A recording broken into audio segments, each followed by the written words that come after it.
All right, second grade friends, we are going to start the third book in Tale of Despereaux. We've already heard the perspective of Despereaux.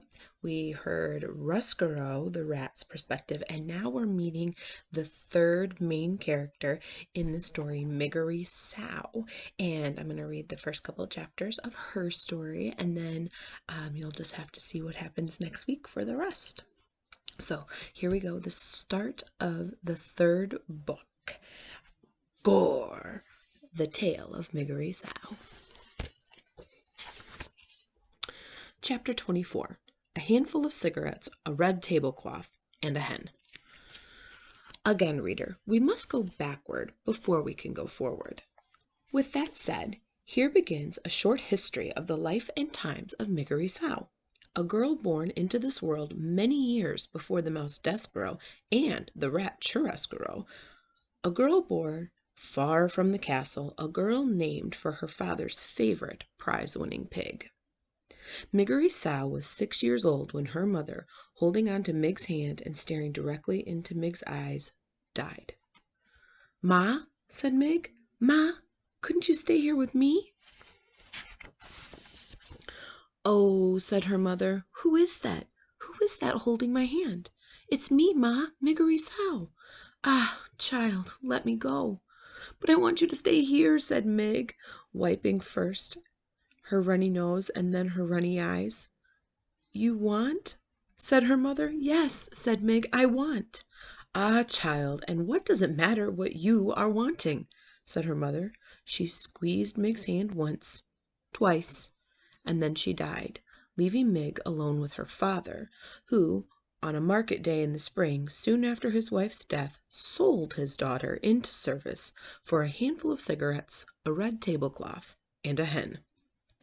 "Papa," said Mig, when her father was walking away from her with the hen in his arm, a cigarette in his mouth, and the red tablecloth draped around his shoulders like a cape. "Go on, Mig," he said. "You belong to that man now." "But I don't want to, Papa," she said. "I want to go with you." She took a hold of the red tablecloth and she tugged on it. "Lord, child," her father said, "and who is asking you what you want? Go on now." He untangled her fingers from the cloth and turned her in the direction of the man who had bought her. Mig watched her father walk away, the red tablecloth billowing out behind him. He left his daughter, and, reader, as you already know, he did not look back. Not even once. Can you imagine it? Can you imagine your father selling you for a tablecloth, a hen, and a handful of cigarettes? Close your eyes, please, and consider it for just a moment. Are you done? I hope that the hair on the back of your neck stood up as you thought of Mig's fate and how it would be if it was your own. Poor Mig, what will become of her? You must, frightened though you may be, read on to see for yourself. Reader, it is your duty. Chapter 25, A Vicious Circle. Miggery Sow called the man who purchased her Uncle, as he said she must, and also, as he said she must, Mig tended Uncle's sheep, and cooked Uncle's food, and scrubbed Uncle's kettle. She did all of this without a word of thanks or praise from the man himself. Another unfortunate fact of life with Uncle was that he very much liked giving Mig what he referred to as a good clout on the ear. In fairness to Uncle, it must be reported that he did always inquire whether or not Mig was interested in receiving the clout. Their daily exchanges went something like this. Uncle: "I thought I told you to clean that kettle." Mig: "I cleaned it, Uncle. I cleaned it good." Uncle: "Ugh, it's filthy. You'll have to be punished, won't ye?" Mig: "Gore, Uncle, I cleaned the kettle." Uncle: "Are you saying that I'm a liar, girl?"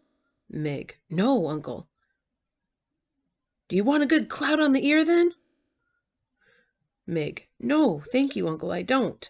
Alas, Uncle seemed to be as entirely unconcerned with what Mig wanted as her mother and father had been. The discussed clout to the ear was always delivered. Delivered, I'm afraid, with a great deal of enthusiasm on Uncle's part, and received with absolutely no enthusiasm on the part of Mig. So a clout is like getting hit on the ear. So she was getting hit in the head, and he was very tough on it, and she obviously was not very excited about it. These clouts were alarmingly frequent, which had happened a lot, and Uncle was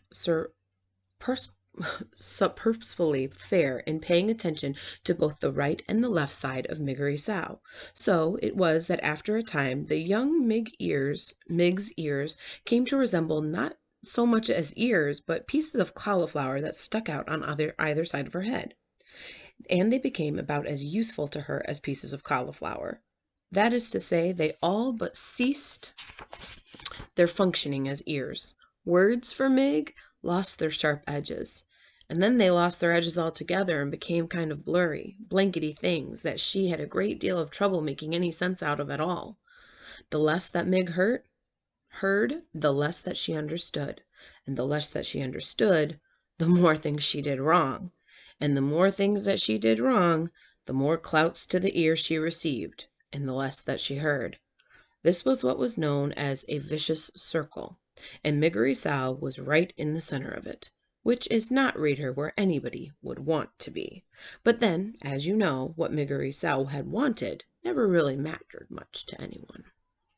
So we're going to pause right there. So we learned a little bit about Miggery Sow. She's this new character. She was a little girl who was sold by her dad for a hen, a tablecloth, and some cigarettes. And we know, because we've already read Ruscaro's story, that her dad is actually a prisoner in the dungeon, and that tablecloth had been his.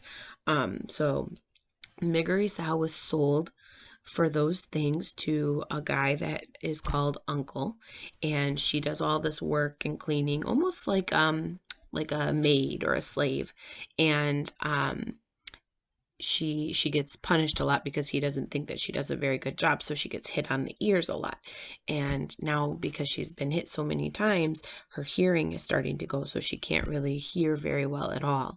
And that's kind of where we're at with Miggery Sow, and we're going to have to hear the rest of her story and how it kind of all blends together with Despereaux and Ruscaro. So I guess we'll have to see what happens next.